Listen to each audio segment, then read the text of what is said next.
আলহামদুলিল্লাহি রাব্বিল আলামিন ওয়াসসালাতু ওয়াসসালামু আলা রাসূলিহিল কারীম ওয়া আলা আলিহি ওয়া সাহবিহি ওয়া আহলি বাইতি আজমাইন। আজকের এই ইফতার মাহফিল বাংলাদেশ জামাত ইসলামীর পক্ষ থেকে আয়োজন করা হয়েছে, যাদের ত্যাগ এবং কুরবানির বিনিময়ে আমরা প্রিয় বাংলাদেশের স্বাধীনতা অর্জন করেছি এবং 2024 সালের 5ই আগস্ট, যেটাকে 36 জুলাই বলা হচ্ছে, যাদের সীমাহীন ত্যাগ এবং কুরবানির বিনিময়ে আমরা একটি নতুন বাংলাদেশ পেয়েছি। আমি এই যুগ যুগ ধরে যারা দেশ এবং জাতির জন্য, দ্বীন এবং ইসলামের জন্য শাহাদত বরণ করেছেন, তাদের সকলকে গভীর শ্রদ্ধার সাথে স্মরণ করছি। সেই সাথে যারা জাতীয় মুক্তির জন্যে লড়াই করতে গিয়ে আহত হয়েছেন, পঙ্গু হয়েছেন, আমি তাদেরকে গভীর শ্রদ্ধার সাথে স্মরণ করছি। মহান রবের দরবারে আহত এবং পঙ্গু ভাই বোনদের পূর্ণ সুস্থতা কামনা করছি। সম্মানিত সুধীমণ্ডলী, আমরা খুবই কৃতজ্ঞ, আমরা অভিভূত যে আপনারা আমাদের দাওয়াত কবুল করে আপনাদের মূল্যবান সময় কুরবানি করে এখানে এসে হাজির হয়েছেন।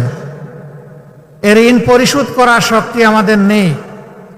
মহান মাবুদের দরবারে দোয়া করি, আল্লাহ যেন আপনাদের এই ভালোবাসা, আন্তরিকতা এবং ত্যাগের উত্তম বিনিময় দুনিয়া এবং আখিরাত দুই জায়গায় দান করেন এবং আল্লাহ তাদের যেন আপনাদের মর্যাদাও বৃদ্ধি করে দেন। সম্মানিত সুধীমণ্ডলী, প্রিয় দেশের স্বাধীনতার এক এক করে 53টি বছর কেটে গেল। এর মধ্যে ক্ষমতার অনেক হাত বদল হয়েছে। যে লক্ষ্য এবং উদ্দেশ্যকে সামনে রেখে, যে প্রত্যাশাকে সামনে রেখে প্রিয় দেশটি স্বাধীন হয়েছিল, সকলেই বলে যে আমরা সেই প্রত্যাশা পূরণ করতে সক্ষম হইনি। কেন হইনি? আজকে তার চুলচেরা বিশ্লেষণ করার অবকাশ নেই। শুধু সরল স্বীকারোক্তি হচ্ছে যে আমরা আমাদের প্রত্যাশা এবং প্রাপ্তিকে এক জায়গায় মিলাতে পারিনি।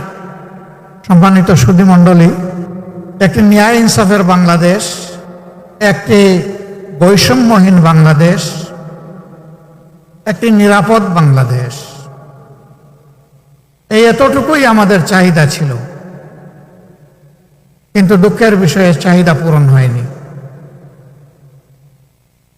আমরা দেখছি সমাজের বিভিন্ন ক্ষেত্রে যুগ যুগ ধরে, শুধু আজকে নয়, অস্থিরতা চলে আসছে। যুগ যুগ ধরে এই সমস্ত অন্যায়, অপকর্ম এবং জুলুম চলে এসেছে। কোনো সময় মাত্রা একটু কম, কোনো সময় একটু বেশি। জুলুম কখনো বন্ধ হয়নি